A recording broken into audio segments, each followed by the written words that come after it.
Les photos prises pendant l'offensive britannique, durant l'opération Catapulte, en disent long sur la violence des combats. Sur l'une d'elles, prise depuis un navire français que l'on aperçoit en bas de l'image, on y voit un matelot, en marinière, casque sur la tête. 2 bâtiments de guerre français furent touchés de plein fouet. Les obus, les torpilles font jaillir des gerbes d'eau tout autour. Et en arrière-plan, les montagnes bordent la rade et restent étrangement silencieuses. Elles n'arrêtent aucune batterie capable de riposter. Au premier plan, les marins français sont figés. Ils ne combattent pas, ils regardent, spectateurs impuissants d'un drame. Certains ont peut-être même dû fuir sous les tirs ennemis. Mais pourquoi cette attaque? Pourquoi des alliés d'hier s'affrontent-ils aujourd'hui? Nous sommes en juillet 1940. L'armée française est vaincue, les effets de l'armistice sont imminents. À la tête du pays, Philippe Pétain et le chef d'état-major de la marine est François Darlan. Leur espoir, préserver la flotte française, l'éloigner des ports allemands, la garder dans l'empire colonial ou la zone libre. Mais de l'autre côté de la Manche, les Britanniques n'ont pas confiance. Winston Churchill, Premier ministre du Royaume-Uni, redoute que la flotte tricolore tombe entre les mains du Reich ou de l'Italie fasciste. Il prend les devants. Le 3 juillet, il déclenche l'opération Catapulte. Objectif, capturer ou neutraliser les navires français, où qu'ils soient, quitte à ouvrir le feu sur des anciens alliés.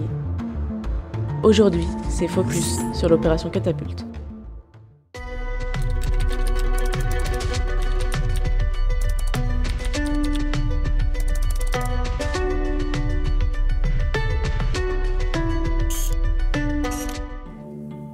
Juin 1940. La France est à genoux. Après la débâcle de Dunkerque, en mai 1940, et l'effondrement sur tous les fronts, le pays signe l'armistice du 22 juin. Pendant ce temps, les Britanniques s'inquiètent du sort de la puissante flotte française. À Briare, l'amiral Darlan tente de rassurer Winston Churchill. Jamais cette flotte ne tombera aux mains allemandes.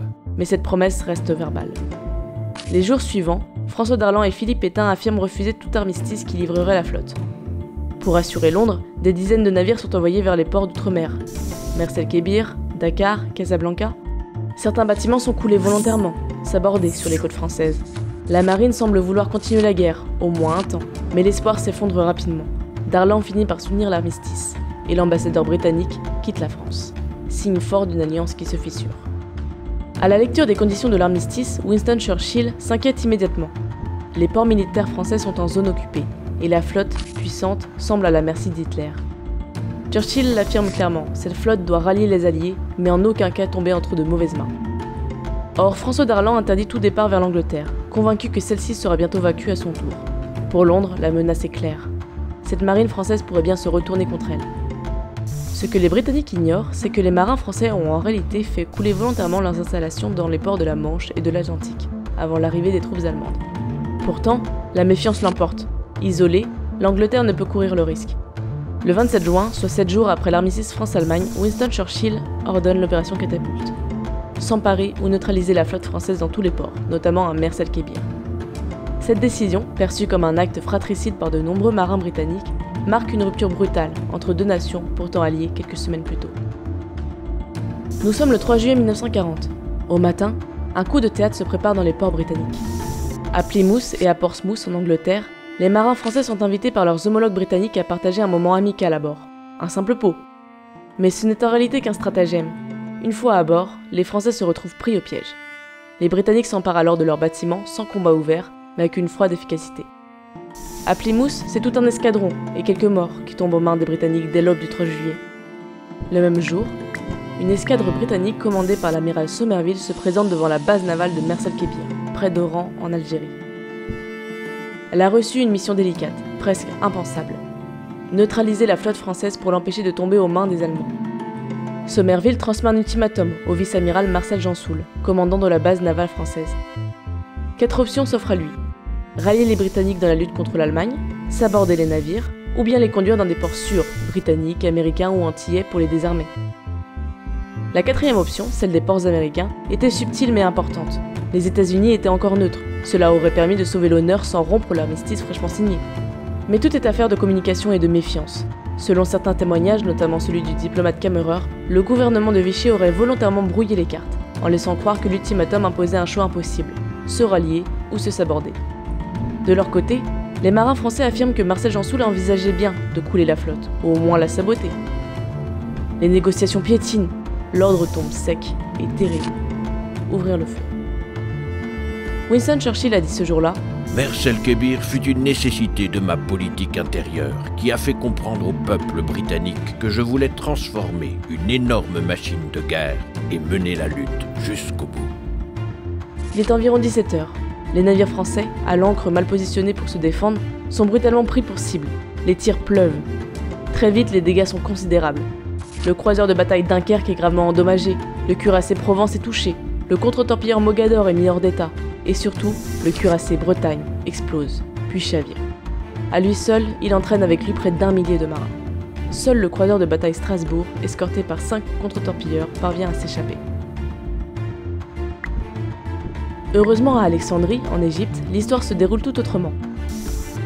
Le 4 juillet, l'amiral Cunningham, côté britannique, se rend auprès de l'amiral Godefroy, qui commande la force X française. Les deux hommes se connaissent bien, ils se respectent. Pas de ruse ici. Cunningham explique calmement qu'il a reçu l'ordre de s'emparer des navires français. Mais il ne veut pas en arriver là. Alors il propose un gentleman's agreement, un accord à l'amiable. Les Français garderont leurs navires, mais devront débarquer et retirer leurs obturateurs des canons, les détonateurs des torpilles et une partie de leurs équipages. Godefroy accepte. Grâce à ce geste, aucun sang ne coulera. Pendant ce temps dans les Antilles, une autre partie de la flotte française mouille devant Pointe-à-Pitre et Fort-de-France. Le 2 juillet, alors que l'ordre d'attaque a été donné, une intervention de dernière minute du président américain Franklin Delano Roosevelt a lieu. Il demande l'annulation de l'attaque. Grâce à lui, les bâtiments échappent à la destruction. Mais leur présence provoque la réaction des Anglo-Américains.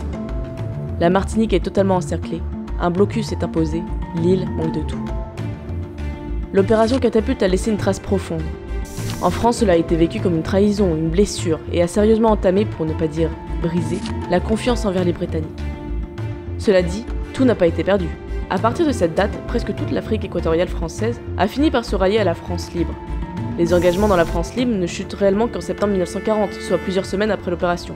Ce n'est pas le seul facteur, mais cela laisse penser que l'effet de Catapulte a été fort, mais pas immédiatement paralysant. Dû aussi à la loyauté à Vichy, les peurs de représailles et l'isolement de Charles de Gaulle. Du côté du gouvernement de Vichy, la réaction est immédiate. Paul Baudouin, alors ministre des Affaires étrangères, coupe les relations diplomatiques avec le Royaume-Uni. Quant à l'homme d'État Pierre Laval, lui ne rate pas l'occasion. Il va utiliser l'opération Catapulte pour justifier la politique de collaboration et s'en servira, quelques mois plus tard, lors de la fameuse entrevue de Montoire avec Hitler, comme un argument. Du côté britannique, ce que Winston Churchill et son gouvernement voulaient envoyer, c'était un signal fort, un coup de poing diplomatique. Le Royaume-Uni ne cédera pas. Même seul, même isolé, il continuera la guerre contre Hitler, quel qu'en soit le prix.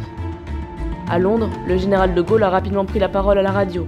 Il a tenté de justifier l'attaque devant les Français de métropole et de l'Empire. Pour lui, les navires français auraient fini dans les mains de l'ennemi, et dans ce cas, mieux valait qu'il se détruise. Mais même s'il soutient la logique stratégique, de Gaulle ne cache pas son malaise. Il parle d'un coup de hache, une odieuse tragédie.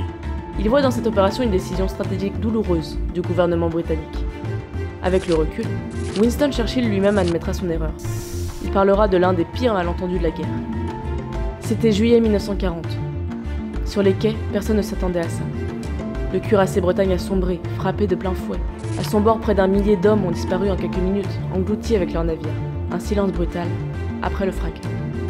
À Portsmouth, Plymouth, Falmouth, Alexandrie, les navires français ont été saisis, désarmés, confisqués. La mer, cette fois, n'était plus un refuge. Et puis il y a ceux qu'on a ramenés à terre, ceux qui reposent au cimetière marin de Mers el-Kébir, en Algérie. Une plaie encore vive dans la mémoire de la marine française. L'amiral Phillips, CEM de la Royal Navy, disait à l'amiral français O'Donnell: l'opération Catapulte était une décision de politique générale du gouvernement britannique qu'il n'avait pas appréciée. Les marins anglais n'entendaient pas endosser la responsabilité du sang versé à Mers el-Kébir. Le 3 juillet 1940, l'opération Catapulte lancée par Winston Churchill visait à neutraliser la flotte française pour qu'elle ne tombe pas aux mains de l'Allemagne.